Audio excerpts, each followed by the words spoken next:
Hello friends, welcome back to my channel. ఇక శృతి ఇలా కాదు రవి, సరదాగా మన ఇద్దరం అలా బయటికి వెళ్దామా అని చెప్పేసి అంటుంది. చూసావా బయటంతా ఎంత సైలెంట్గా ఉందో, అసలే ఇది మనకు తెలియని ప్లేసు, ఇలాంటి టైంలో రిస్క్ చేయడం అస్సలు మంచిది కాదు అని చెప్పేసి అంటూ ఉంటే, ప్లీజ్ రవి అలా బయటికి వెళ్దాం అని చెప్పేసి శృతి అడుగుతుంది. ఈ టైంలో వద్దు, నేను రాను అని అంటూ ఉంటే, ఛీ, ఒక ఆడపిల్ల బయటికి తీసుకెళ్ళమని అడిగితే తీసుకెళ్ళను అంటావా?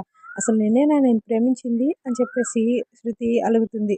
ఇక రవి వెనక నుంచి వచ్చి హగ్ చేసుకొని, అంటే ఇది మనకు తెలియని ప్లేస్ కదా, అందుకే ఆలోచిస్తున్నాను అని చెప్పేసి అంటూ ఉంటే, ఇక తర్వాత శృతి అర్థం చేసుకొని అర్థమైందిలే అని చెప్పి అంటుంది.